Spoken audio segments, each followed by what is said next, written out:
What is up, Web3 crew? And I am back here live at Istanbul, Turkey for Solana Crossroads, where innovation, community, and the future of blockchain converge. And right beside me, let's talk about Huma Finance, the co-founder, Erbil Karaman.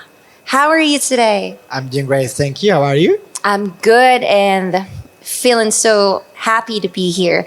And how's the event going on so far for you? Amazing. So I'm originally from Istanbul, so this is me like coming back to my hometown and feels great for that reason, but also we just launched on Solana 2 weeks ago and just seeing people's reactions in real life is amazing. It's actually my second time here in Turkey, and I'm happy to be back.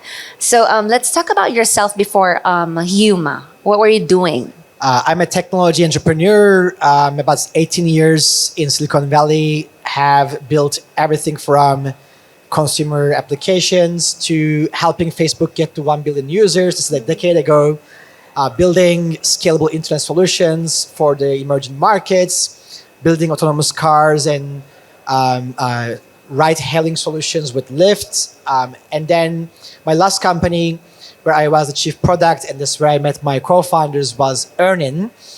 And Earnin was the first payment finance use case, especially on the consumer side in the US. We provided a digital cash advance solution that grew to tens of millions of users, tens of billions of dollars, of cash advances. And that's why we got inspired to build Huma. And yeah, happy to be here. Interesting. So can you please give us a quick overview of Huma? Huma is the first PayFi network. It accelerates the movement of money globally using liquidity from stable coins in DeFi.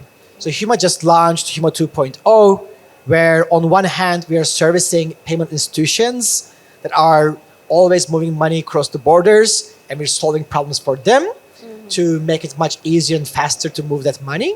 And all the revenues and fees that are paid on this money flow turns into a tokenized yield on chain, on Solana, and people are able to provide USDC liquidity to access 10% plus yield.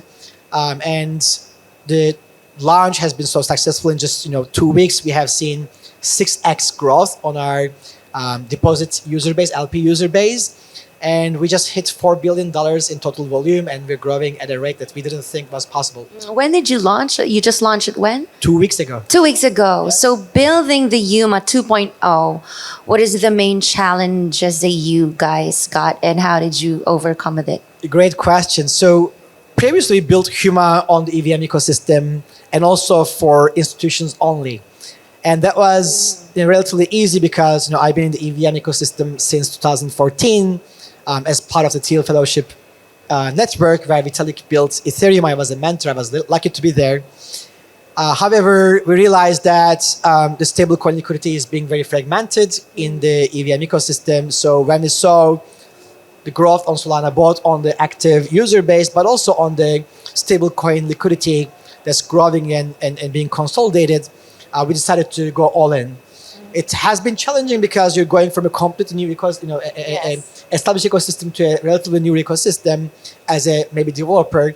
But it also has been very rewarding because the foundation has been super helpful all the way from the technical challenges to others. We had, OG Solana projects like Jupiter, Meteora, Camino, all jumping in and helping us to really build everything. And we got so much support that, we're very happy that things that would take us probably forever to figure out all happened within 2-3 months, and we've been able to launch it with great success. Yes, congratulations on your great success then. And how do you see Onchain Credit going on the next year or two? So there's actually a lot of different forms of on-chain credit, and you see this growing ecosystem within RWA, but also you have more DeFi native credit solutions, DeFi lending solutions. Huma actually positions itself at a point where it's neither the traditional credit nor the kind of more DeFi native credit. It's something in between because it really provides this settlement liquidity which companies need to move money from one place to another. It replaces what banks do today. So if you need to send SWIFT from US to Mexico, you have to go through the bank liquidity. The liquidity comes from you as a user who has a bank account, but you don't get anything in return. So all of that is flipped around when you actually provide people the opportunity to bring the liquidity, but also get most of the rewards back as well in terms of yield. And we see more and more of these type of solutions bringing what we call real yield on chain. And real yield is a great maybe contrast to what you might call synthetic yield, the more DeFi native yield, because one depends so much on the market, it's very speculative, but the real yield doesn't depend on the market.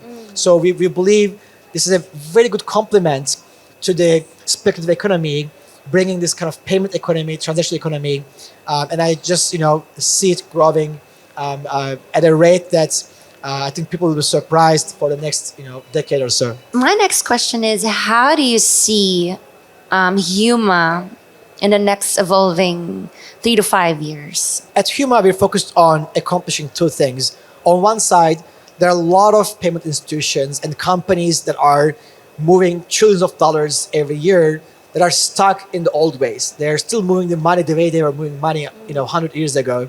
Yes, we have so much more tooling, but they're still going through those old rails, as we call it, and they're getting stuck in bank holidays. They're getting stuck with FX operations. They're getting stuck with not being able to find liquidity where they need to go to, especially if they're going to more of an esoteric corridor to countries where liquidity is very limited in terms of USD. And we're very focused on solving their problems by introducing them to this new world, how to move money using stable coins and blockchains. And we have so many more in that pipeline to grow. And that's going to consume most of our effort. On the other hand, we're trying to democratize the revenues coming from that to the whole DeFi ecosystem. So we have a lot of DeFi participants and DeFi partners like Jupiter and Karaman, Raytex and others that we'll continue to work with to make sure that everybody in DeFi can access this. So I think both of those are going to keep us very busy. And even though we just hit $4 billion of transaction volume, in the grand scheme of payments, which is tens of trillions of dollars, that's still nothing. So we're very, very early. Do you have any last message for our Solana fam? Just go check out Huma.finance and subscribe to @Huma Finance. There's going to be a lot of exciting news coming out in the couple of weeks we're heading into. Thank you. Thank you so much, Erbil. And with that, this is Chris at 2 Moons. Hope you get a lot of insights from him, and we'll be back after this break.